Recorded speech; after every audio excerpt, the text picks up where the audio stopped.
Welcome to Single Leg Parlay. This is the Week 5 NFL Recap Podcast. We're going to go over last week's games. We actually did not record a podcast last week. A little snafu coordinating on our end. All of our teams played on Monday Night Football, so schedule got delayed, never recorded, and it's a good thing because if you get your plays from our podcast alone and you're not subscribed, then we saved you some money by not recording a podcast this week. We had our first losing week in the NFL. It's looking like it's a 5-14 week, a real stinker. But on a positive note, past couple seasons we have had like a couple losing weeks along the season. They weren't back to back, and they were few and far between. So that means you're almost guaranteed to make money this week. So let's get into it. I'm Al. That's Danny. That's Matt. Let's chug a beer. Cheers.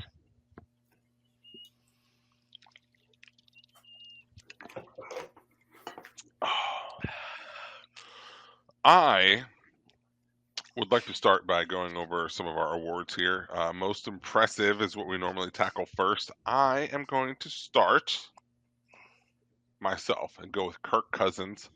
I don't know if you guys watched the Thursday night game, but he threw for 509 yards, 4 touchdowns, and they managed to come back, spike the ball with like 1 second left to get a 60-yard field goal to force overtime. Then they got the ball, and he threw a pass that was this close to being intercepted, and instead it went to the house, and they walked it off. 66 total points. That was probably the most entertaining Thursday night game I've probably ever seen.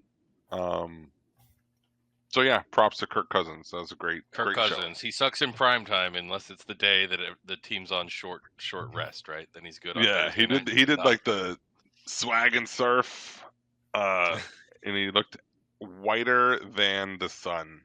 He's the whitest person on earth. I'm on earth. Yeah, I love that guy, man. He's so he doesn't give off dad energy. Like dads get their energy from Kirk Cousins. Yeah, like a Chuck Norris he's joke. Their muse. Yeah, he incepts dad's dreams at night and implants the jokes into their brain. They're like, yeah. They're gonna be like, call me the joke. Do the call me joke tomorrow. He's like, I got you. Yeah. Kirk just incepts and disappears. Matt, what impressed you last week? The whole damn Ravens-Bengals game. The game started off with the Ravens taking a big lead. The Bengals came back to make it interesting, take it to overtime. The Ravens turned over the ball. The Bengals missed a field goal, and then the Ravens drove down. It was spectacular. Both quarterbacks had north of 300 yards. Both quarterbacks had north of 4 passing touchdowns. Jamar Chase was ridiculous. The game was awesome. I was strapped to the Dolphins-Patriots game because of my allegiance and where I grew up, but I was keeping a keen eye, and then I kind of started switching over to that game to watch it more often because it was awesome. The game kicked ass, and both teams look good, right? Cincinnati, I know Cincinnati's 1-4. That is not 1-4, right? Like that, there are wins that are coming there for sure. So yeah, it was an awesome game. I was just impressed with everything that I got to watch. Yeah, my team, the Lions, were on the bye this week, so it's kind of relaxing being able to just pop on Red Zone and just like casually watch football instead of being like severely emotionally invested in the outcome of one game while also keeping tabs on like 8 others. But yeah, it was a good week to watch Red Zone. Danny, what was most impressive to you? It's mostly a season-long thing, but I'm going with Jaden Daniels. Like, the dude just keeps doing it. They keep scoring 30 points. Washington just keeps putting up 30-plus points every week. He actually threw some incomplete passes this week. I'd like to blame Zach Ertz for this because he had 8 targets and 2 catches. Yeah. Ooh. So I think, 8 targets and 2 catches is not good, and I'm just guessing that it's probably more his fault than Jaden Daniels, judging by the way the season's gone. Outside of those 6 incomplete passes, he would have been 20 for 25. So And he was going deep a little more to McLaurin this game, which actually yielded some results because he averaged 28 yards a catch. Anyway, he also ran for 82 yards, and they put up 30 again. The dude is he's MVP right now. He's the MVP right now. It's insane. I cannot believe how good he is. He would be better than Caleb Williams, who also had a baller week this week. But I thought he would be better, but I didn't realize he would just come in and dominate the NFL like this. There's certain players that come into this league and can dominate with just like a very simple playbook. Like there's like Washington is not doing anything complicated, right? They're running like posts and goes, and they're having Jaden Daniels just stand back there and be like, these routes are either going to be open or go do something with your legs, or if they're crushing Or down dump it to on Austin Eckler. yeah, exactly. If they're stacking the box, you're you're able to throw the, I don't know. They basically are running like posts, handoffs, and Jaden Daniels just like doing his thing, and he's dropping dimes, and it makes it so hard to defend, especially when you can make really good throws to the sideline. Like that's the thing, right? Like most defenses want you throwing to the sideline because it's hard to make those throws, and he's dropping dimes. It's crazy. So Especially if the corners have outside leverage, like you have multiple guys. There's so much that can go wrong with a throw to the sideline. And yeah, I can't. Yeah, he's been so good. yeah, it's like Long a throws. supersized triple option where it's like quarterback run, handoff, or throw deep, and it's like those are the only options, and they're all deadly. You know who the big winner in this whole thing with Jaden Daniels is? Cliff Kingsbury. He's Yeah, going he to be looks looking good, right? spectacular as far as an offensive coordinator, and he's going to ride his coattails right to another head job, guaranteed. Either a premium college job will be upcoming, or like he'll be an NFL coach in the next cycle when they're like, well, maybe we bailed on you too early. We saw what you did with Jaden Daniels. And he'll get credit for it, and then he'll fuck up and be out of the NFL again, and then the cycle continues. I honestly think the best coaching job in sports is offensive coordinator for an up and coming team. Like, I don't need to be a head coach. I just need you to realize I'm an asset and pay me the same as a head coach, and then I'll just have the job I like doing without the responsibility and the shitty part. Kingsbury's been paid though, so he might just kind of stick this out for a while because it might be fun. He did not get along with Kyler Murray. There No. was like a clash there from the attitude. I think we've talked about this a little bit before, where he came from the Mike Leach school of like, you better fucking do this shit, or I'm gonna lock you in a closet. And Kyler Classic. Murray is you can lock me in a closet as long as my PlayStation's in there. I don't give a fuck. Now he's school, open in the so. closet. Yeah, and I think that he's probably learned a little bit from how he fucked that relationship, and is applying differently to Jaden Daniels, where he's also doing all the things Jaden Daniels did well in college. They're just doing it again in the pros, right? He was great at slants, he's great at the deep outs, and they're doing that, and he's also really comfortable in the pocket, which they're letting. They don't always give him a clean pocket, but they're letting him sit there and make his decisions, and then he's really good at knowing when to run. Yeah, sorry, you mentioned putting a quarterback in the closet, and his former quarterback is Kyler Murray, who's very short, and that immediately put me on R. Kelly trapped in a closet. So I had a little have to explain my jokes around here. They're always better when you have to explain them. Everybody knows. That's what I say. Oh, so speaking of fine feature films, we're going to transition to our Keyzer Soze usual suspects. We're going to point out who we found to be the most suspect this past week. I will lead this off again. I'm going to say, what is going on with the 49ers? They're 2-3, and they are not healthy. Like, they're getting healthy, but they're still not healthy, and the defense is more suspect. The offense isn't clicking. I'm not sure this team is playoff caliber in that division. They do have a pretty good player coming back like week 9 or 10, so all they have to do is be 500 by then. I mean, that's true. But also, is he coming back then? Because I heard there's rumors of his injuries lingering longer. I don't know. So I don't know what the deal is with Christian McCaffrey, but they need him, is what it feels like. I mean, it may be an overreaction. I mean, they're not getting blown out here, but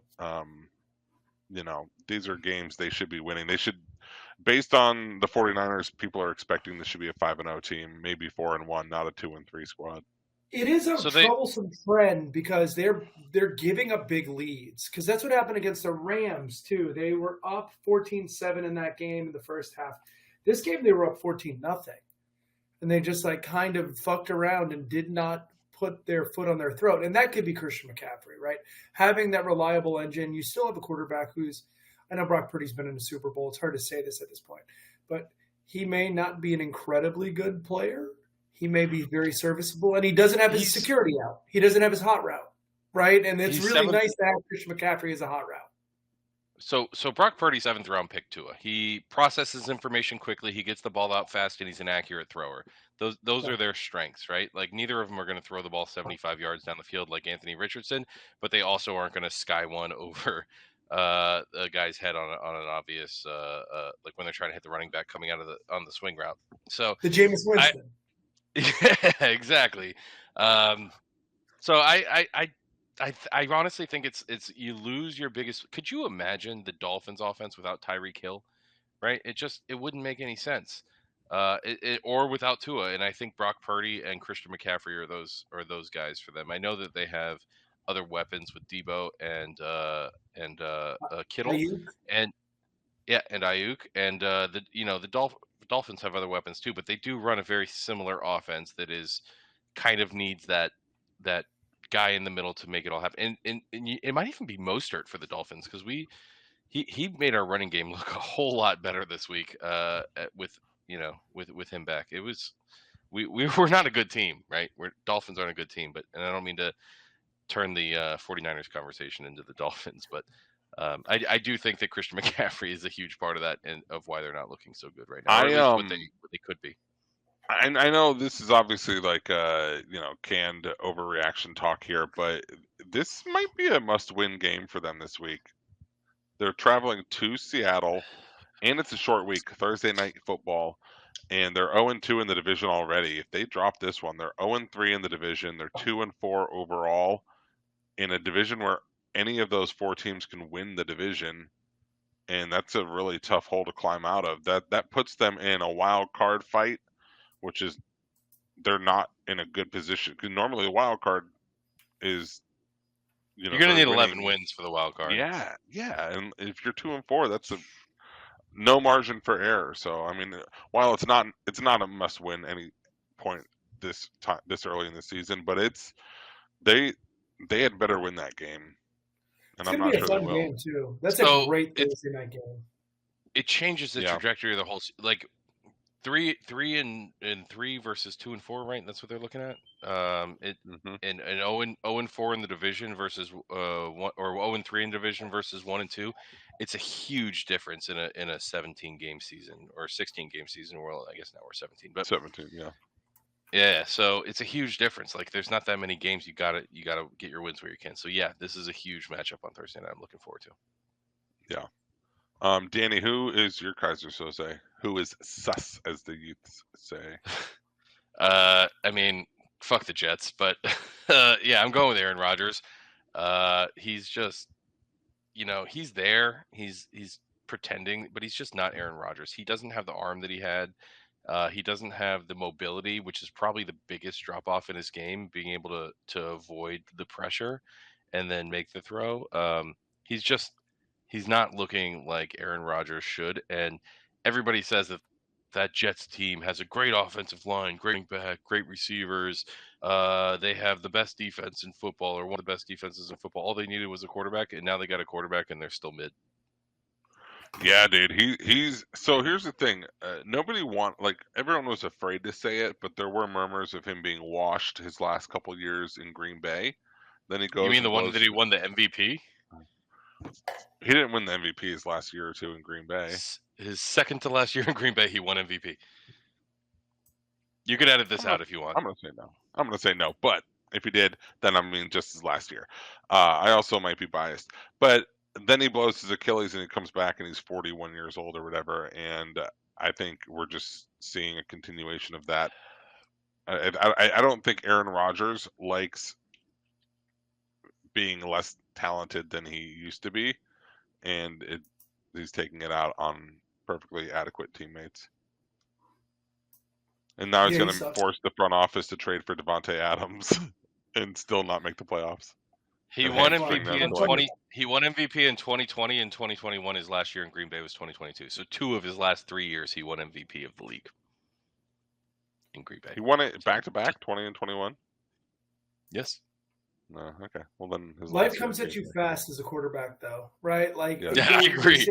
Yes, thank you, Matt, for bailing me out. Dude, I agree. No, I agree with you completely on life comes at you fast. And the guys, we just expect guys that are 38 to be able to play because of Tom Brady. But, like, that dude was more than religious about taking care of his body. He was like a freaking Catholic priest about taking care of his body. He was You just. think of Peyton Manning, What- too, and then his neck just, like, went. and that was it, you know? His arms Catholic priest was the wrong scenario there. I saw that your head. Yeah, your I head turned there. don't think you're gonna get there. Like, I just think of a guy that, like, has his whole life invested in one thing. So I think of not the he's a bad CrossFit priest, guy, obviously. but his diet was CrossFit. He was a CrossFit guy. From Yeah, he's a CrossFit guy about his diet and everything, and, like, you just can't be doing drugs all off season and come back and think that you're going to be able to compete at this age. Yeah. I like it. I'm on board. He's not good. He is very sus. Matt, I want to hear what you have to say about the Buffalo Bills game. Yo, so Josh Allen was the king of suspect yesterday. He started the game 2 for 11 for 16 yards, right? He ended the game 9 of 30 for 131 yards. Not good by, like, any measurable. Like, he did get to 4 yards an attempt, which is bad, but he was doing far worse until the final drive. So he got to bad. He went from terrible to bad. So congratulations, kudos for that. But 4 that's not yards even is like- still terrible. Oh, it's awful. But he was at like 2 yards for most of the game, like, and then he found it at the end. But did you guys see the play that happened with about 6.5 minutes left in that game? He got knocked the fuck out. Like, that wasn't a concussion. Limp noodle. He was a hand motion away from people saying that he shouldn't play anymore and that this is murder. Yeah, I thought they CGI'd those birds in that were circling his head, but those were real. Yeah, I saw. Yeah. Even DeMar Hamlin was worried, you know? So he got concussed. He went in the medical tent for like 45 seconds. Then they gave him some smelling salts, and that's not enough, right? At the end of the day, like, I understand Buffalo is very passionate about their team. He's very passionate about his team, him playing football. But you got to protect people because this is a slippery slope. And by the way, why don't people wear the Guardian hats? Have you seen the Guardian pads? I started seeing them in more games yesterday. Because no one watches Aussie Rules football, so they think it looks silly, and they don't want to. Their pride is keeping them from putting it on their head. Yeah, that's dumb. They should force them. Like, if we're going to play a dangerous game at a dangerous level, why don't you give everyone a little more protection? And you can make them look sweet. I know it doesn't look cool, but a helmet's not particularly cool. No one's like, wow, that's I guess logos are. I'm also not like super convinced that that's going to let the Guardian caps actually, like, make a significant difference. They may not, but look, I love watching football. The Guardian helmets don't help, supposedly. This is what I've read about them. They don't help with the big hits like what Josh Allen took, or when you're basically what happened to him is his head flew back and hit the ground, and they don't actually help with that. They help mostly with, like, and the offensive linemen don't wear them because they're all a bunch quote of unquote tough small meatheads. impact. But it's the small impacts that they can kind of help, so you don't have like 9 mini concussions in a game. You have 0 if you're wearing it, or 1 instead of. They don't really help as much with the giant hits. So I think that's one reason people don't wear them. Yeah. Okay, either way, people should wear them, right? I agree. Josh Allen looked, that was a scary hit. That was not awesome. But he did come out and play. He made the game. He got the game to a tie late in that game. So maybe the smelling salts worked.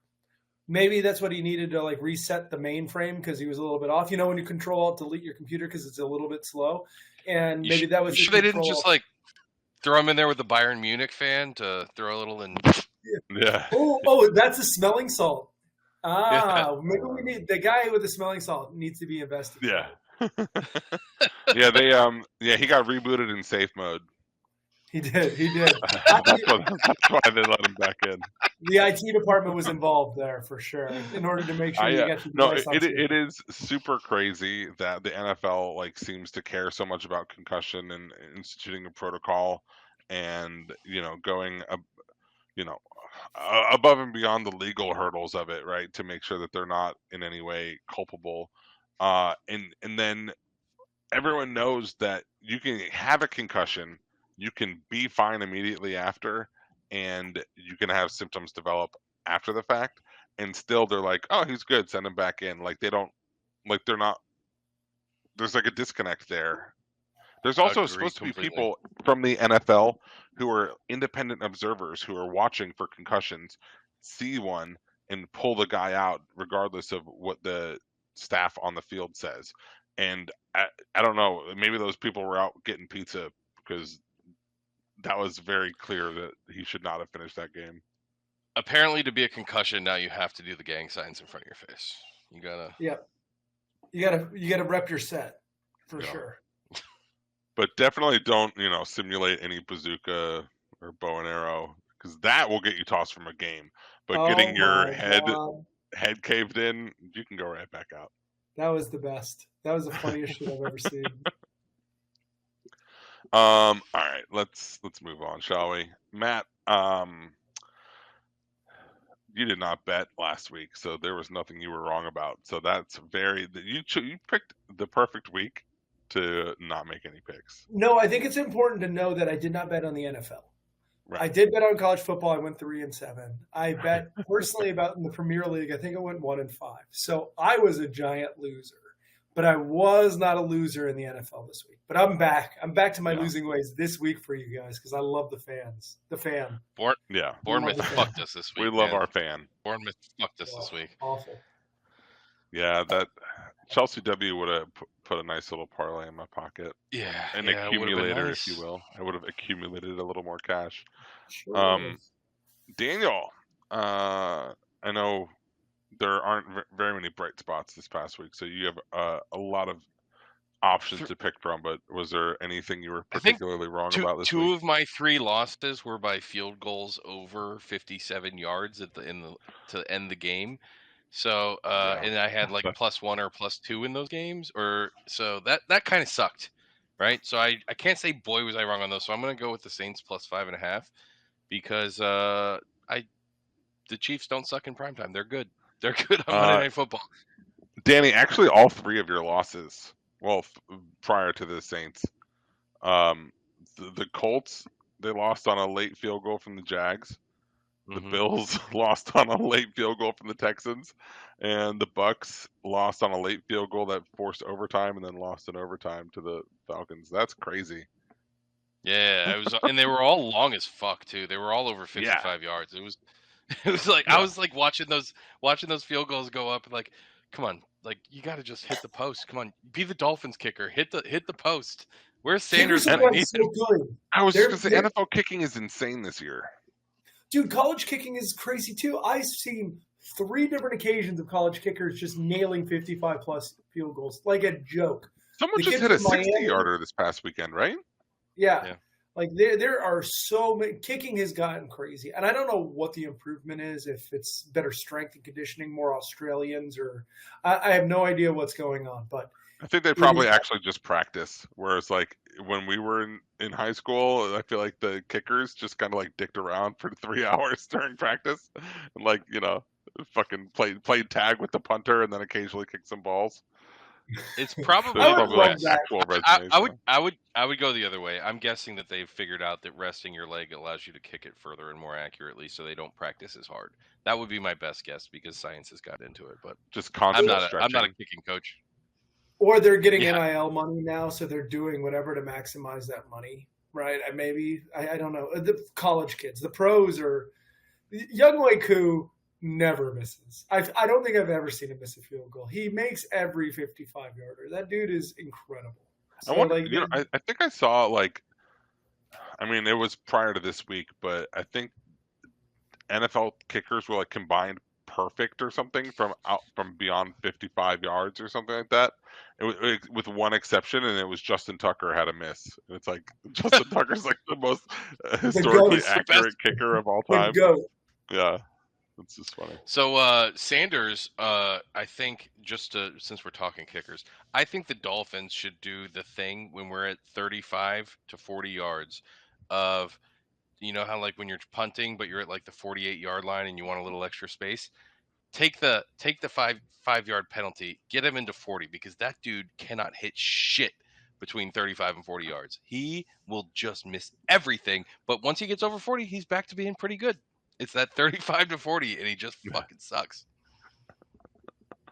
It is a So weird thing I to suck wouldn't be at. surprised. So I wouldn't be why surprised to this is see him false start on purpose, or or you take the delay of game. Do a to lot get of the little extra 5 yards. shuffles, try to get that illegal motion penalty that they never call on kickers. You know, I actually have a theory for why NFL kickers are better this year, and it's on the topic of kickers. It's because they're able to do whatever the fuck they want before the snap. They go out there and they tap dance, they fucking do toe touches, they're like swinging, leaning, whatever. Like I swear to God, every time I see like Younghoe Koo line up for a field goal, he looks like he's offside or false starting. Like he looks How like can he's you be practically in offside motion. from 10 I know, yards behind? not offside. False starting. He looks like he's like in motion. Like he's just doing whatever he wants, and then the ball snapped, and I'm like, I guess kickers just have free reign, and so Technically, they can you're do their allowed to have little one routine. player in motion in the backfield before the snap. So it's not illegal unless they're going towards or faking a start. That's what I'm saying. These rocking back and forth is moving forward, in my opinion. I don't disagree I with don't you know. on that. It's a little. I honestly like. You're probably right, and I couldn't care less. Not to be a dick. Like I think personally, right. Personally, I think that we should care more about the socks when the guys get fined for wearing the wrong color socks, or they're not pulled up high enough, or if they're wearing white when they should have been wearing red or something, or team color. That is what matters to me. This kicker thing, I could. I'm so glad the NFL regulates that, because it's a really important issue that socks are a very specific height and they're NFL socks only. Got to be inclusive to no, not inclusive at all. No one else's ideas matter here when it comes to socks. Only the NFL's ideas. They should care a lot about socks. They should care a lot about the kickers moving forward, but not give a fuck about Josh Allen's head. That's nope. That's for the NFL. No guardian caps. And I like how they actually went out of their way to be like, by the way, if Tua wants to come back, we're cool with it. It's totally on him. It's his call. Yeah. We are hands we are off. going to say this for legal reasons. Tua is a grown ass man. He do what he wants. So we can't admit that it's going to cause long-term harm, because that's admitting culpability. So yeah, come back and play. I don't care if you can't tell which way you're facing.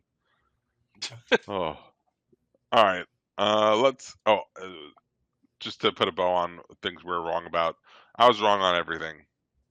I was right on the Falcons, who won in overtime, and the Cardinals, and I lost everything else. Seattle, Carolina, Chicago, or Cleveland. They're all bad. I don't know why I bet them. Let's give out some awards, yeah? Yeah. Okay. Danny, tell me your award. What is it and who's it going to? I'm giving out the Bryce Harper Award for a player who signed a giant contract and is starting to earn his money, because Bryce Harper signed that giant contract and was kind of sus, and then all of a sudden became an MVP again. So I'm going with Trevor Lawrence here, because he had 21 yards, 2 touchdowns, put up 37 points against the Colts, and got them in play to one of those really long field goals that made me lose. A funny thing about Trevor Lawrence. So Everyone in Jacksonville was trash talking this offensive line and how he had no time to throw. He's running for his life back there, seeing ghosts and whatnot. And then my buddies were talking about how good the offensive line played yesterday, and I think someone sent out stats about like how little Trevor was under pressure, and I was like, that made me curious. I was like, I wonder what his average time to throw was. And on the season, he'd been averaging about 2 3/4 seconds, and it was like 2.5 yesterday. So I mean, it doesn't sound like a lot, but that's significant. He was getting the ball out quickly, meaning he could like his one.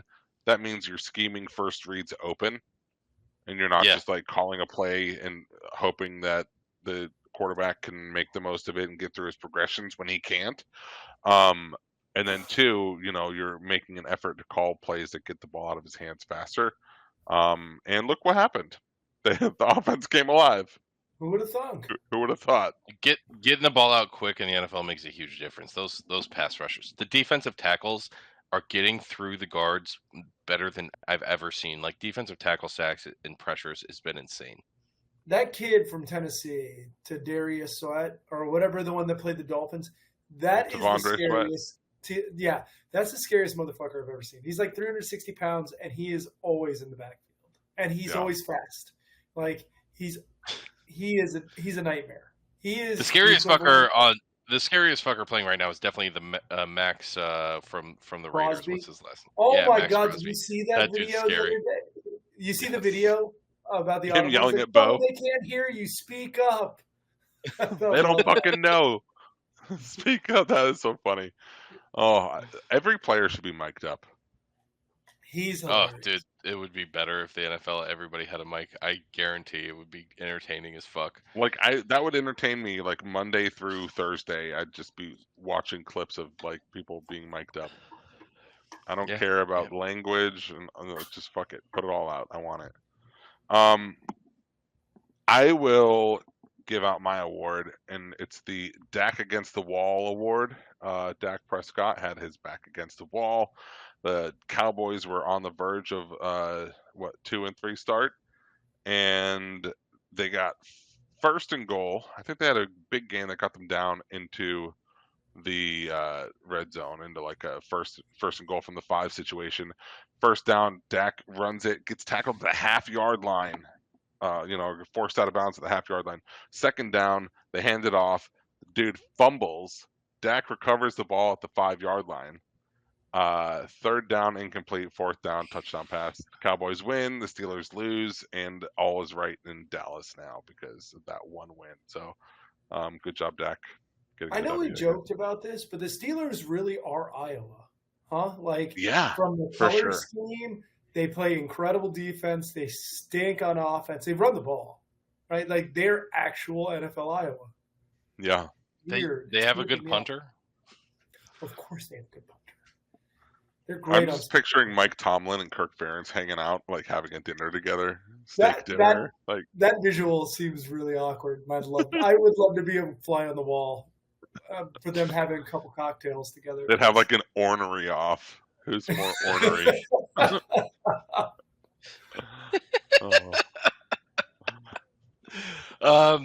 Just a bunch of one-word answers and no questions.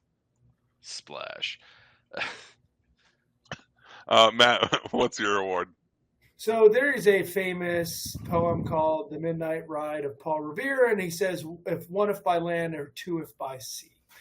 I'm going to do one if by land, two if by air, because did you know that Kirk Cousins' last game threw for 509 yards? Really, really good. It's a good game. Prior to the game on Sunday, New England this whole season had thrown for less yards. They had thrown for 449 yards in their first 4 games.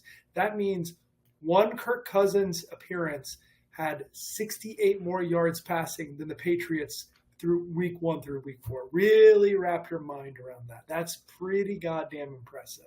Congratulations, New England. You're taking football back to the 1950s, and I am impressed. I heard rumor that they might start Drake May this week, or like the option is on the table, and yeah, that definitely makes a lot more sense now. Yeah, they're bad. They've been that that game yesterday, if you watched the Patriots-Dolphins game and you weren't a fan of them, why? Why? Like, you could do anything. You could watch the Bengals-Ravens. You could go hang out with your kids. You could get drunk outside by yourself. All of them are more entertaining. Put bleach in your eyes just to see what it felt like. Yeah, just to see how life is. Just do yard work. Just do yard work. Eat $2.50. Do yard work, dump out the leaves after you rake them up, and then rake them again, because that would be more enjoyable than watching that game. And that carry all your coconuts from your palm trees to your front yard that you haven't cut down in 4 years. That would be a good move. I don't know anybody that did that during the game. Yeah. Also, Danny, is anyone going to pick that up before the hurricane comes? Fucking hope so. That's the whole thing, right? Like, you just made it actively worse by taking it off the tree. Just covered your front yard in a bunch of projectiles. Pickup's supposed to be tomorrow morning, but we can't get out of our driveway right now. Fingers crossed, bud. Yeah. Oh, shit. All right, that's it. That's it for our NFL Week 5 review podcast. Thank you for listening. If you made it this far, please rate, review, subscribe, unsubscribe, resubscribe, re-review. Go to singlelegparlay.com and subscribe to our Substack. You can download the app and get in on the chat and maybe get a couple live bets sent your way too, directly to your phone. We put out posts typically Wednesday, Thursday-ish with our plays for the week. So, yeah, appreciate your support. Thanks. Boys? Cheers. Cheers. Thanks for listening to the newly rebranded Single Leg Parlay podcast. Visit our website at www.singlelegparlay.com, where you can read more of our thoughts, as well as subscribing to our newsletter to have our picks delivered straight to your inbox each week. And don't forget to follow Single Leg Parlay on all of your favorite social media platforms. Cheers!